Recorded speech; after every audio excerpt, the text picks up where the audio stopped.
thinking about it, I'm going to be around forever. Is it going to be fun forever? Mm-hmm. It's fun now. What if at one point it's not fun?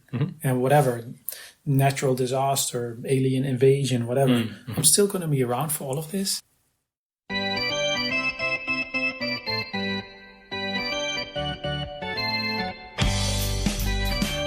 Hello. This is the 247th Test from the Future, an experimental podcast from the year 2226, which we are sending from our present to yours. My name is Dirk. And my name is Simon. And we're putting the past in podcast. Happy New Year. Happy New Year. Did I say 2026? Did I say that? I don't actually know. It's the first episode. It's the first episode of 20. You might have said 2225 by accident. We'll find out when we send it back, I guess. Yes, I guess. Our listeners will find out when we send it back. Right. Okay, but either way, it's 2226. Right now it's 2226. Yeah. Yes. Happy a couple of days old. Happy New Year to you. Thank you. To our listeners too, I imagine. Yes.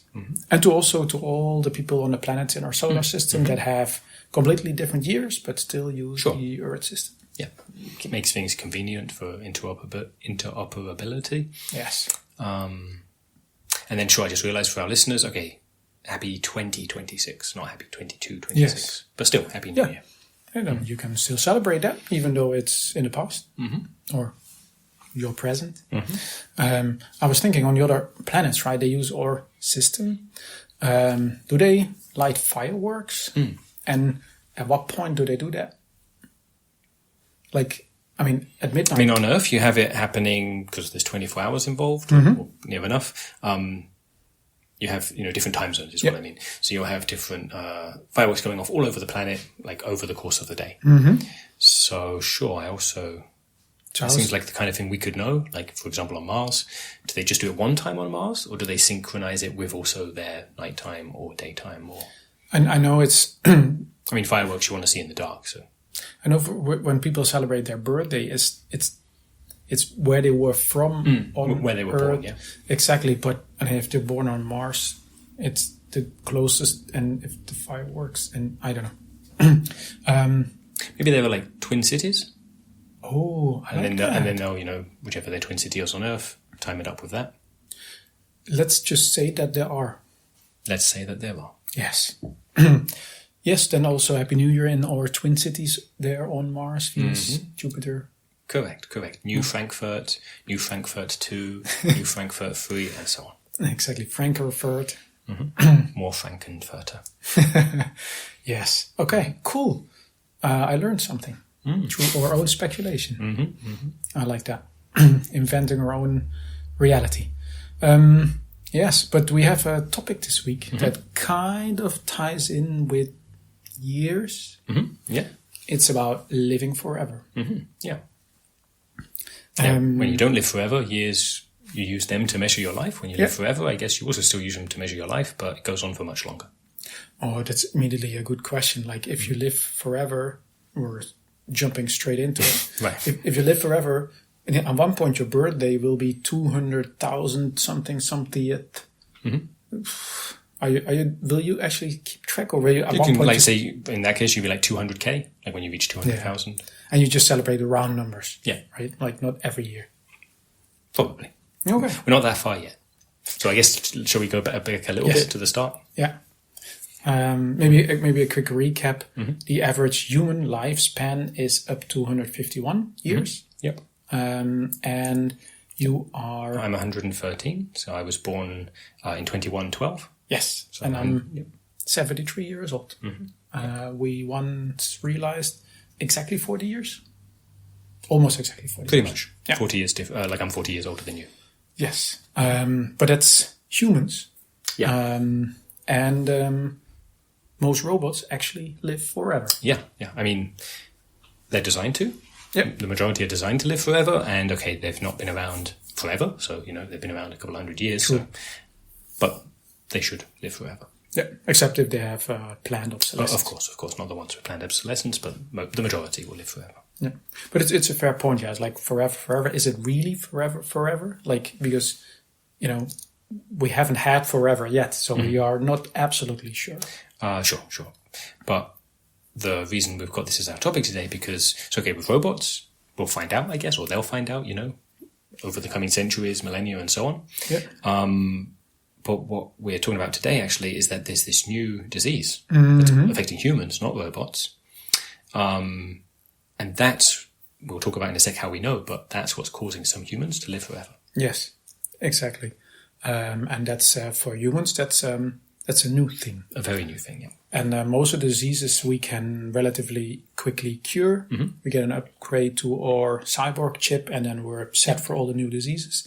Apparently, this one is pretty hard to cure. Yeah, there isn't yet any way of curing it or even reversing its effects. Yep. Once someone has caught this disease, that's it.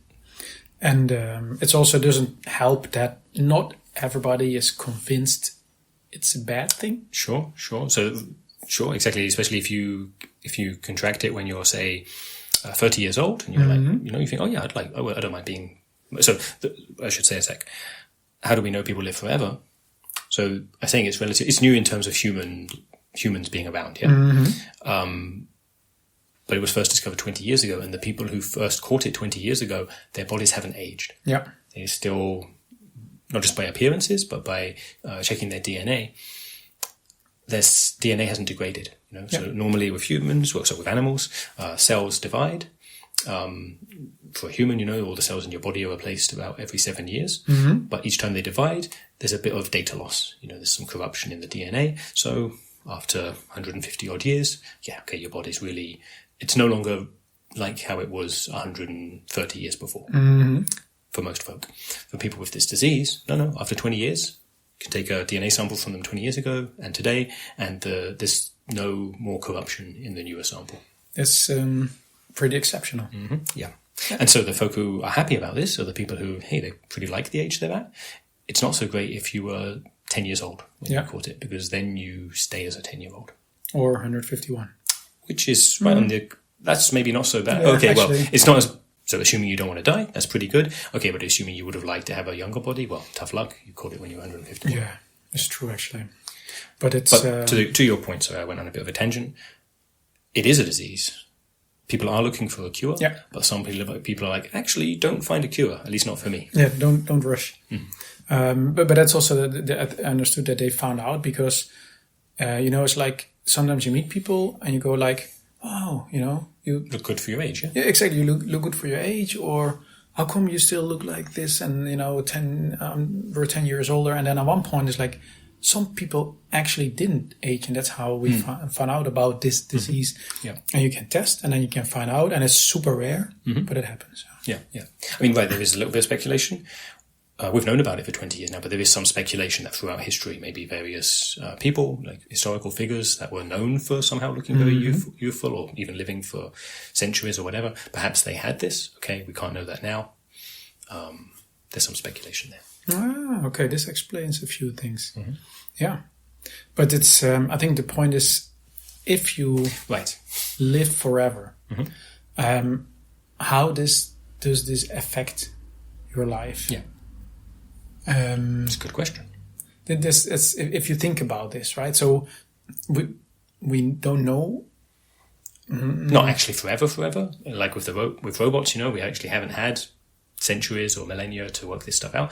But, I mean, some people, so the people especially directly affected by it, they've been giving it some thought, and, they've been interviewed and so on. It's a pretty popular topic on talk shows, Mm-hmm. There will be someone, and the guest will be asked, like, hey, so what have you been doing differently, since you were diagnosed? I think what I understood is especially people that know, but also most robots, they are never really in a rush. Right. They've got all the time in the world. I mean, especially with robots, they don't even need to sleep. So they already have a double day, and then they have the rest of eternity to deal with things. Mm-hmm. They're never really in a rush. And also, you always have to be specific when they use the word later. Mm-hmm. So like, oh, let's deal with this later, or let's meet up later, or see you later, or anything to do with later is like, okay, but please be specific. Is it your later or my later? Yeah, like next week, next month, or 100 years from now. Exactly. If it's your later, can we do it sooner? Mm-hmm. Yeah. What I mean, I know this from Napoleon, a robot friend of mine. He has a bucket list, things that he wants to do. And on this bucket list is everything. Okay. Like literally everything, or just it's, millions of items long? And he always says everything, but I don't know. Yeah. I can probably come up with 5 things just now that aren't on the list, but he always talks about his everything list. Yeah. And he actually goes through it. So he's going, okay, so at this point there are fewer than there were before. Yeah. But okay, it's a long list. But he's not in a rush. True. But also, like, there's things on the list, like, pick up a pencil or something like that. So he basically ticks off something from his list every other day. Yeah. But it's not always, fly to the top of the Kilimanjaro or whatever, which is also on it, which he also did already. But I also like, I want to take something off my list, and then I just pick up a pencil, check. Yeah. Accomplishment achieved for the day. Yeah. But yeah, that's a really long bucket list. Mine is shorter. Yep. Sure, and I had one. I completed mine actually a while ago, and of course I could. Basically, I don't keep it as a bucket list anymore. Now, just when I think of something, I just go, "Oh, okay, I'll do that." You tick it off, and then you add it to the list. I don't do that myself, but sure, some folk do it that way. Yeah, to keep it like a log. Yeah. To keep track of what they've done. True, actually. Yeah. Anything else when you think about living forever that changes basically your... Yeah, so, we've already talked a bit before because, okay, for our listeners, 150 is a pretty long lifespan, yeah? And so already you and I, it's a normal thing to have multiple careers in a lifetime, yeah? And meaning work in a career for 10, 20, 30 years, take a sabbatical for 10 years, start a new one. When you've got all of time forever to do that, it's that, but more stretched out, Yeah. And so you can change everything about everything in your life. What you're doing, sure, but also where you're living. By necessity, 200 years from now, most, if not all of the people will have died. So you'll have maybe moved elsewhere too. Yeah. To just explore new places, meet new people. And also, I think if you're... I think not a lot of people or robots that live forever save up for later. It's like, I have some money on the bank or whatever. I'm going to save it for a rainy day, or, it's like, I might as well spend it now because like saving it for later, that's going to take a very long time. On the other hand, put a little bit it's on the handy bank. that we have universal basic income because that could get real tricky, but still you can think of money differently, sure. You get some really good interest in the long run, I guess. Yeah. Yeah, that's a bonus. There is a slight disadvantage. So assuming you stopped aging at the age of 30, you won't get the various age-related benefits that are afforded people once they reach a certain age. And there's some controversy on that, yeah? Because, if you're according to when you were born, maybe you are old enough, like for an old person's bus pass, for example, Yeah, okay, but you clearly don't need it in terms of your physical abilities. And at the moment, some places on Earth are determining it based on physical abilities, so you don't get those benefits. I also saw it being discussed depending on your life expectancy. That's the other way, yeah. So especially pensions and such, yeah. So basically, if you're going to be 150 years old and you're 120, then maybe you get into this benefit area. But if you know you're going to live forever, you're never actually going to get to that relative point. 2/3 of your life, 4/5, something like that. I think the other downside that is tied to this is like, if you don't age, people don't necessarily think you're wise because you don't look like it. Sure. But there are all kinds of ways people treat young people a certain way, and then exactly old people with often more deference. Basically, assumptions are made about you. If you look old and wizened, hey, you must know a bunch. You might not. You might really know nothing and actually not have much wisdom at all. But still, there's that assumption. Okay, but it's the opposite, though. What if you actually do have a whole lot of experience? You actually have a lot of wisdom that you would like to impart to other people. Yeah, but you look like a 25-year-old, so people don't take you seriously in that way. The thing is, if you're a healthy 30-year-old that has been around for 500 years, you should probably listen to this person. On the other hand, if you're like a very like if you're 150 old person, you're old. Your body isn't functioning properly anymore. So okay, yeah, but there can be various psychological breakdowns and so on. Yeah, possibly. But that's the downside. You don't look old. People don't treat you like you are. Sure. I mean, some folk, for that reason, who do want to be taken, for example, want to be treated more like their age, like age. How long have they been around in the world? Will dress accordingly. So say their body is, stopped aging at 30, but they'll, if it's a guy, for example, he'll shave his head in such a way that it looks like he's bald. He'll wear like big glasses. He'll wear like old man clothes and so on. Walk around with a stoop and a walking stick and stuff like that. And you look a bit closer and you can say, hey, this is like someone playing dress up. But the kinds of things they're saying, they match. Fits with the age, so it can work. Okay, then make their appearance be more like their... Yeah, and I mean, they can use people can use cyborg chips for that too, of course. Actually, yeah. Do you know they can you retire if you live forever? Can you retire? I mean, anyone can retire. I mean, it's universal basic income, so in that sense, anyone can retire, meaning stop working. But sure, you're not eligible for various pensions, like state pensions. I mean, universal basic income covers most things, so that's okay, but you don't have like this, you don't get the larger amount that you would if you were only expected to live 20, 30 more years. True, yeah. I was thinking, if you're going to be around forever, right? You take what's the word? Ecology. You consider the Earth and its well-being, and specifically our ecosystem and the climate, and basically the place we live. You take it a bit more seriously because you're not just like whatever, I'll do whatever. It can be the future generations' problem because you're going to be around. That's exactly what I was thinking. Like if you're going to be around forever, you're going to be taking care of things a little bit more. Taking possible climate change a little bit more seriously, clean up after yourself.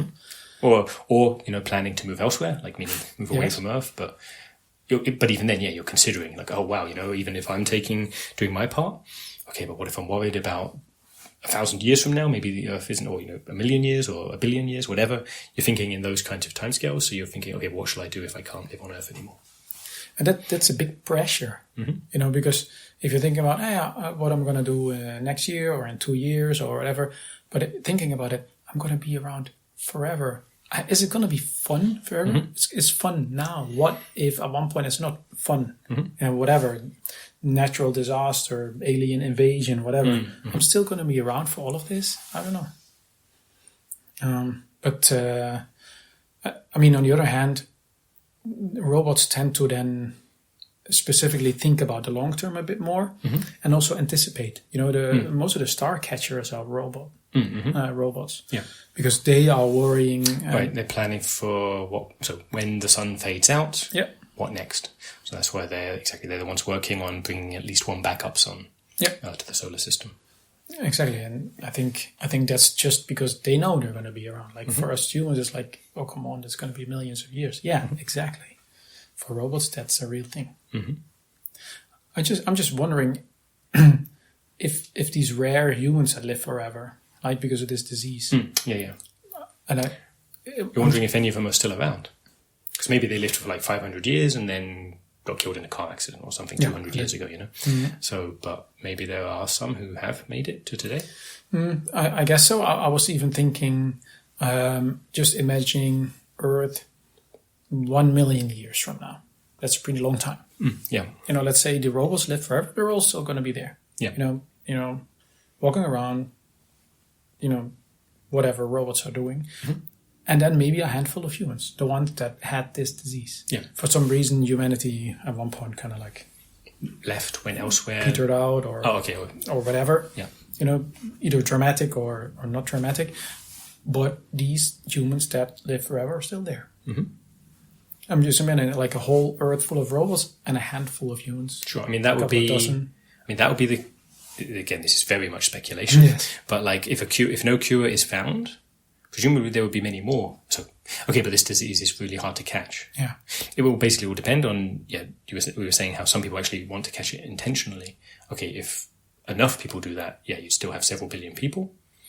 Or, what if only 20 do it? Okay, then you won't. Yeah, true.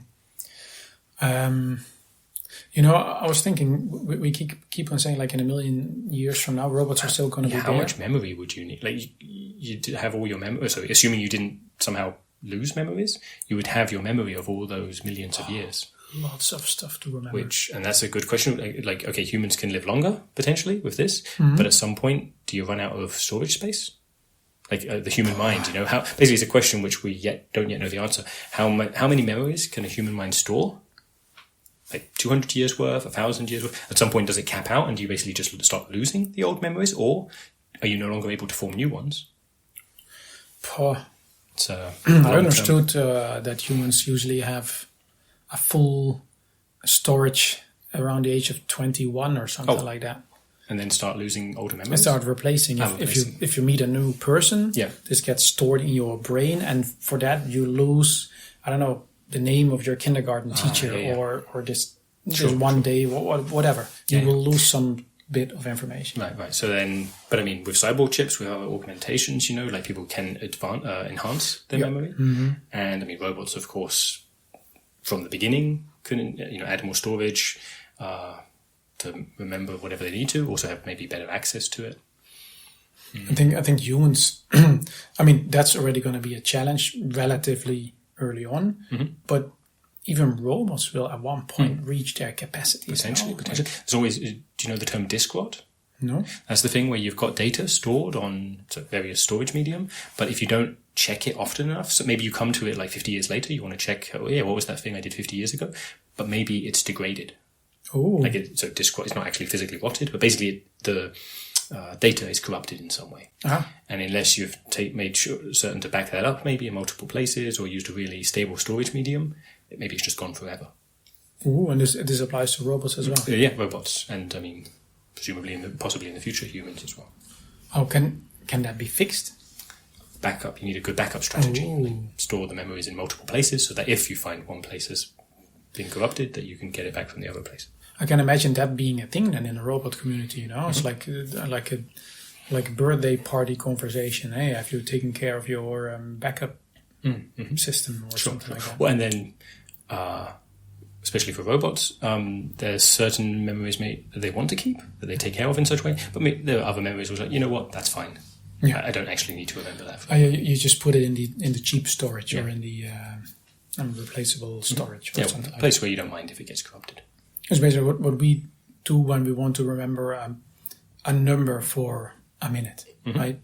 Like you want to remember. I write it down, but basically, let's say some activation code. 4782. You get a message on your lens, ping 4782. And then you walk to your fridge. You know, you remember 4782, and then you get to your fridge. You type it in. The fridge unlocks whatever thing is you're doing. Yeah. And then this number disappears. Yep. And it's not like 5 years from now, hey, what was this activation code? So maybe this is what robots do as well. Yeah. They meet you, they go like, hey, hi, nice to meet you, what's your name? And then they know humans won't live more than 152 years, so they can use the storage that will last that long, but don't need to worry about it beyond that. It's true, actually. Like, this person is no longer around. I mean, some people you meet, you do want to remember them beyond their death. Yeah. So that then you can move those memories to more stable storage, but... I can also imagine you put it in the cloud, you know, it's like I want to remember this person and just a couple of seconds connect to the cloud. Well, you can always look up the cams, of course. Fair enough, yeah. Maybe at one point they'll have like shared storage. Like old robots can access the same memory database. So you can remember your own life through the experiences of others. Ooh. That sounds a whole episode of its own. Yeah, I guess... So living forever has a lot of consequences. Yes, and probably a lot more. Probably. I like the most challenging for me is always the later. So whenever you have some dealings with a robot, it's like, we'll see you later, and then you're still not 100% sure when they mean. The other day I was playing checkers with X. And then, but he had to leave, and he was saying, we'll finish the game later. And then, no, not later. Let's put it tomorrow. In the calendar. Yeah, exactly. Yeah. I mean, I think some parts of the world, it's not so common to use a calendar to arrange your like daily stuff. Here in Germany, it is much more common, so I think we're better situated for that kind of thing. That's why I always like tomorrow. Yeah. Especially when dealing with robots. Like, not let's look at our calendars. No, tomorrow we'll finish this game of checkers. Because if it's later, it's going to be never for me. Fair enough. Okay. Shall we move over to the listener email? Yeah, let's do so. Do you want to read it this week or shall I? You read. Okie dokie. This is an email from Amalia, and Amalia wrote, "Just a quick thought after listening to your time travel episodes. Maybe the slight geographical anomaly isn't caused by shifting tectonic plates, because they don't shift so quickly normally, at least not in the 21st century, but rather by the Earth's rotation. Maybe the geographical shift is exactly the distance the Earth rotated during the previous episode. Some food for thought. Bye-bye." She didn't say bye-bye, but that's how I say it. Yes. But very good thinking. Because for the listeners that maybe don't have the episodes... Was the episodes 197, 198 and 199? Wow. It was that trilogy where we went back in time to the 21st century. And then we learned that we can go there for 20 odd minutes. Yeah, roughly 20 minutes. Turned out to be the exact length of the previous episode. Yep. Only once a week. And we record here in Frankfurt, but we always landed in some rural village to the west of Frankfurt. Correct, except the second time, or that second episode, 198, I worked out a little bit how to shift it, and then I ended up in the middle of Frankfurt. Exactly, you basically... going further east. Exactly, you travel back in time further to the east of Frankfurt, and you landed in Frankfurt. Yeah. And then what Amalia is saying, because our explanation was it's probably tectonic plates that in 200 years they've shifted, and where Frankfurt used to be is now this rural village. And Amalia is saying... maybe during this 20 minutes, the Earth just rotated this amount. Yeah. Which... and so did you look into it? I did. And it's not the case. Ah, okay. The Earth rotates faster. So more... the difference would be greater, yeah. If in 20 minutes, we will have covered, I think, about 5 times that distance. Okay. So we would land it up all the way in the west of Germany, close to Luxembourg. Or the east, I guess. We're going eastwards, yeah. When we go back in time, we're going eastwards. No, westwards, you're right. Westwards. Yeah. Sorry, I had it mixed up. West. So, but I thought there might still be something in it, Amalia. But within 20 minutes, this rural village is too close to Frankfurt. That we would have been there in like 3 minutes or something like that. Sure. Earth rotates pretty fast, turns out. Yeah. But still, thank you. So thank you, Amalia, for writing. Yes. Thanks for the putting the thought into it and suggesting it to us. And I guess it must be something else. It must be, maybe. So not even maybe, most likely it's the shifting of the tectonic plates that explains it. Or something with time-space continuum or something like that. Maybe. Yeah.